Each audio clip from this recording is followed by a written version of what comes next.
తాగి వాహనం నడిపారా? పోలీసులు మీ భరతం పడతారు. రాత్రి పగలు తేడా లేకుండా తనిఖీలు నిర్వహిస్తున్నారు. పట్టుబడిన వారికి గట్టి జరిమానాలతో పాటు జైలులో చెప్పుకూడు తినిపిస్తున్నారు.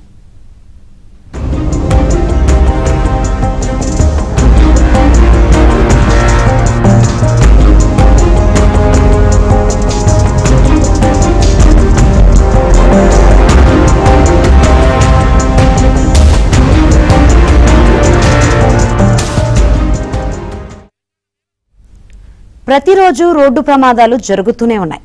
జాతీయ రహదారులు మొదలు గ్రామీణ మార్గాల వరకు అనునిత్యం రక్తమూడుతున్నాయి. అనేక మంది ప్రాణాలు కోల్పోతున్నారు. మరెంతో మంది వికలాంగులవుతున్నారు. కొన్ని కుటుంబాలే కనుమరుగవుతున్న ఘోరాలు కూడా జరుగుతున్నాయి. ఈ ప్రమాదాలకు అనేక కారణాలున్నప్పటికీ మద్యం తాగి వాహనం నడుపుతున్న వారే ప్రధాన కారకులుగా పోలీసుల నివేదికలు వెల్లడిస్తున్నాయి. ఈ డ్రంక్ అండ్ డ్రైవ్ల వల్ల వాహనం నడిపే వారికి ఎంత ప్రమాదమో ఎదుటివారికి కూడా అంతే ప్రమాదం పొంచి ఉంది. దీంతో డ్రంక్ అండ్ డ్రైవ్లను నివారించడానికి నిజామాబాద్ జిల్లా పోలీసులు ప్రత్యేక చర్యలు చేపట్టారు. గత జనవరి నుంచి ఇప్పటి వరకు రికార్డు స్థాయిలో కేసులు నమోదు చేశారు. ప్రతిరోజు ఏదో ఒక చోట రోడ్డు ప్రమాదం జరుగుతూనే ఉంది. అనేక మంది ప్రాణాలు కోల్పోతున్నారు. మరెంతో మంది వికలాంగులు అవుతున్నారు. అయితే వీటన్నిటికీ ప్రధాన కారణం రోడ్డుపై ప్రయాణించే వారు నిబంధనలు పాటించకపోవడం, అలాగే రాంగ్ పార్కింగ్, రాంగ్ డ్రైవింగ్. వీటన్నిటికీ మించి మద్యం తాగి వాహనం నడుపుతున్న వారే ప్రధాన కారకులని జిల్లా పోలీస్ యంత్రాంగం గుర్తించింది. ఈ మద్యం తాగి వాహనాలు నడిపే వారిపై స్పెషల్ డ్రైవ్లు కొనసాగిస్తోంది. ప్రస్తుతం నిజామాబాద్ జిల్లాలో డ్రంక్ అండ్ డ్రైవ్ కేసులు రికార్డు స్థాయిలో నమోదవుతున్నాయి. ఇంతకీ నిజామాబాద్ జిల్లా పోలీస్ యంత్రాంగం ఈ డ్రంక్ అండ్ డ్రైవ్ పై ఎందుకు ప్రత్యేక దృష్టి కేంద్రీకరించింది? దీని ద్వారా ఇప్పటి వరకు ఎంతమందిని అరెస్ట్ చేశారు? ఎన్ని కోట్ల రూపాయలు అపరాధ రుసుముగా వసూలు చేశారు? ఏబిఎన్ గ్రౌండ్ రిపోర్ట్లో చూద్దాం.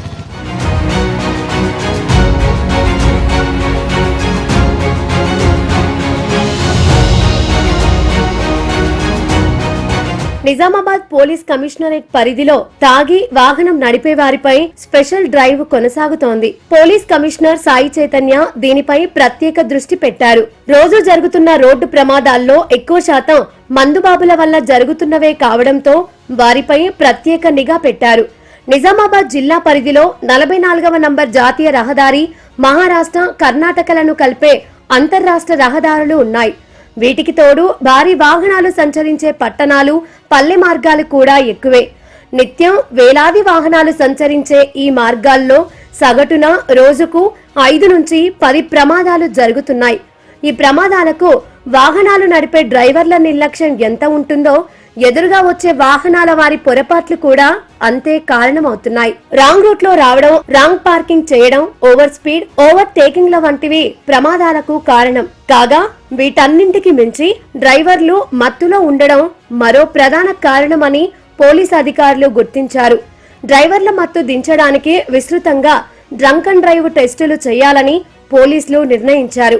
మద్యం తాగి వాహనం నడిపే వారిని పట్టుకోవడానికి రంగంలోకి దిగారు. నిజామాబాద్ నగరంలో డ్రంక్ అండ్ డ్రైవ్ కేసులను పట్టుకునేందుకు పోలీసులు స్పెషల్ డ్రైవ్ నిర్వహిస్తున్నారు. ఇటు నిజామాబాద్ పోలీస్ యంత్రాంగం అంతా కూడా ప్రస్తుతం డ్రంక్ అండ్ డ్రైవ్లపైనే దృష్టి పెట్టింది. ఏదైతే రోడ్డు ప్రమాదాలు ఎక్కువగా జరుగుతున్నాయి, అలాగే ప్రాణాలు కోల్పోయే పరిస్థితి ఏర్పడుతుంది.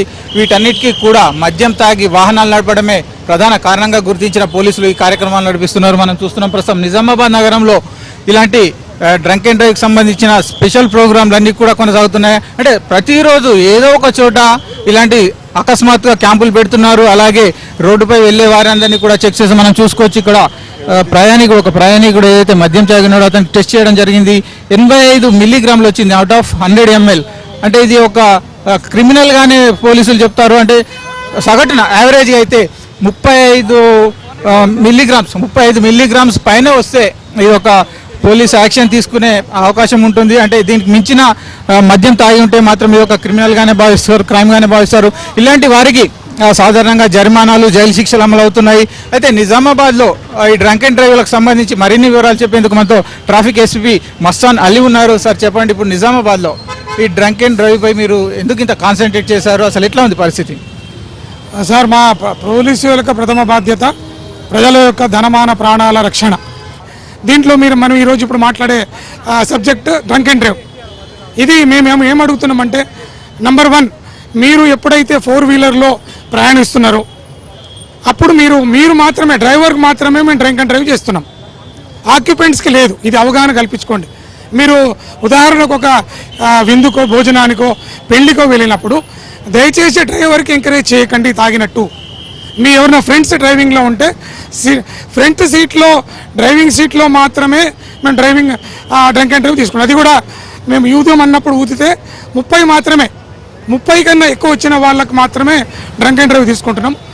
30 కన్నా తక్కువ వచ్చి 25, 20 చాలాసార్లు ఈ కొన్ని డ్రగ్స్ టానిక్స్ కొన్ని రకాల వస్తువులు తీసుకోవడం వల్ల కూడా కొంచెం మాకు శానిటైజర్ ఎగ్జాంపుల్ కరోనాలో ఏదైతే శానిటైజర్ వాడిరో ఆ శానిటైజర్ వాడితే కూడా 20-25 మా డీడీ మిషన్ చూపిస్తుంది. దాన్ని కూడా పరిగణనలో తీసుకుంటలేం. ఈ రకంగా చూసుకుంటే సగటున రోజుకి 10-12 మంది దొరకడము. దీంట్లో ముఖ్యంగా 4 వీలర్లు చదువుకున్న వాళ్ళు, నేను ర్యాంక్స్ చెప్పను, చదువుకున్న వాళ్ళు ఉన్నారు, ఆటో డ్రైవర్లు ఉన్నారు, లారీ డ్రైవర్స్ ఉన్నారు. నిజామాబాద్ పోలీస్ కమిషనరేట్ పరిధిలో జనవరి నుంచి ఏప్రిల్ వరకు రికార్డు స్థాయిలో డ్రంక్ అండ్ డ్రైవ్ కేసులు నమోదయ్యాయి. 4 నెలల్లో మొత్తం 3,946 మంది పట్టుబడ్డారు. వీరిలో 180 మందికి జైలు శిక్ష పడింది. మొత్తం 2,57,00,000 అపరాధ రుసుము వసూలు చేశారు. ఇంత తక్కువ సమయంలో ఇంత భారీ మొత్తం కేవలం మందుబాబుల ద్వారా వసూలు కావడం ఓ రికార్డుగా నమోదైంది. మొదటిసారి పట్టుబడితే 2 వీలర్ డ్రైవర్ కు 10,000, 4 వీలర్ డ్రైవర్ కు 15,000 పెనాల్టీ వేస్తున్నారు. 2-3సారి పట్టుబడే వారికి జైలు శిక్ష విధిస్తున్నారు. అయినా మారకపోతే లైసెన్స్ రద్దు చేస్తున్నారు. ఇన్ని ఆంక్షలతో నిరంతరం తనిఖీలు జరుపుతున్నా మందుబాబుల ఆగడాలు మాత్రం తగ్గడం లేదు. నిజామాబాద్ నగరంలో డ్రంక్ అండ్ డ్రైవ్ పై ప్రత్యేక డ్రైవ్ కొనసాగుతోంది. ప్రతిరోజు ఏదో ఒక చోట పోలీసులు అలాగే ట్రాఫిక్ పోలీసులు వాహనాల దారులను తనిఖీ చేస్తున్నారు. మద్యం తాగి ఉన్నారా లేదా అనే విషయంలో తనిఖీలు జరుపుతున్నారు. మనం చూస్తున్నాం ప్రస్తుతం నిజామాబాద్ నగరంలో ఇలాంటి క్యాంపులు ప్రతిరోజు ఏదో ఒక చోట కొనసాగుతున్నాయి. అయితే ప్రధానంగా రోడ్డు ప్రమాదాలను నివారించడము అలాగే మద్యం తాగి వాహనాలను నడపడం వల్ల ఎలాంటి ఇబ్బందులు ఎదురవుతున్నాయి అలాగే ఎలాంటి కష్టాలు ఎదురవుతున్నాయి అనే విషయంలో కూడా పోలీసులు ఇలాంటి చర్యలు చేపడుతున్నారు. ఈ నేపథ్యంలోనే ఇటు నిజామాబాద్ నగరంతో పాటు పోలీస్ కమిషనరేట్ పరిధి మొత్తంలో కూడా అంటే బోధన్, ఆర్మూరు ఈ ప్రాంతాల్లో కూడా డ్రంక్ అండ్ డ్రైవ్లపై ఒక ప్రత్యేక డ్రైవ్ కొనసాగుతోంది. అయితే మనం చూసుకుంటే ఇక్కడ వాహనాల దారులు మద్యం తాగి ఉన్నారన్న విషయంలో కూడా కేసులు నమోదవుతున్నాయి. మనం ఒక కేసుకు సంబంధించి ఇక్కడ వ్యక్తులు కూడా ఉన్నారు. అంటే ఎవరైతే మద్యం తాగి పోలీసులకు దొరుకుతున్నారో వాళ్ళు కూడా మనతో ఉన్నారు. అన్న చెప్పండి, మీరు డ్రంక్ అండ్ డ్రైవ్లో పట్టుబడ్డారా? అసలు మద్యం తాగున్నారా లేదా? మీరు తాగలేండి, నాకు తెలియదండి.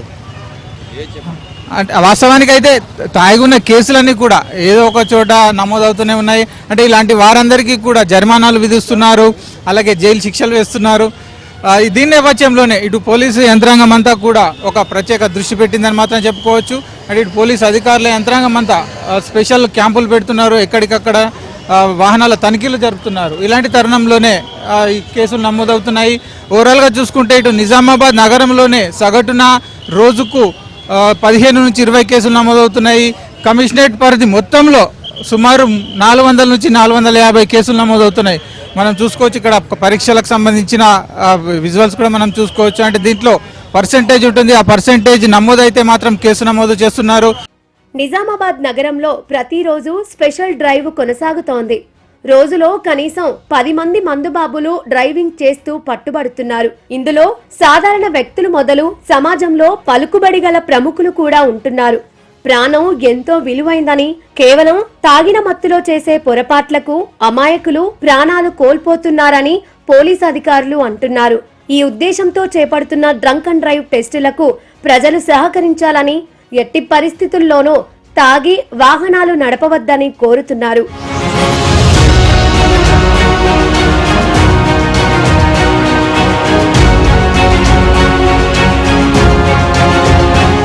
ప్రయాణాలు చేసేవారు సురక్షితంగా గమ్యం చేరాలంటే మద్యానికి దూరంగా ఉండాలని పోలీసులు సూచిస్తున్నారు. మద్యం తాగి డ్రైవింగ్ చేయడం వల్ల సొంత ప్రాణానికి హానికరమే కాదు, ఇతరులకు కూడా ప్రాణాపాయం తెచ్చే ప్రమాదాలున్నాయి. ఇలాంటి వాటిని నియంత్రించడానికి నిజామాబాద్ జిల్లా పోలీసులు చేపట్టిన డ్రంక్ అండ్ డ్రైవ్ ప్రయోగాలు సక్సెస్ అవుతున్నాయి. ఈపాటికే వందలాది కేసులు నమోదయ్యాయి, వేలాది మంది జైలు పాలయ్యారు, అలాగే కోట్ల రూపాయల అపరాధ రుసుములు వసూలు చేశారు. అయితే ఇకనైనా ప్రజలు కూడా చైతన్యం కావాల్సి ఉందని, వారు కూడా మద్యానికి దూరంగా ఉండి ప్రయాణాలు చేయాలని పోలీసు అధికారులు సూచిస్తున్నారు. వీడియో జర్నలిస్ట్ అనిల్తో శ్రీపతి, ఏబిఎన్ ఆంధ్రజ్యోతి, నిజామాబాద్.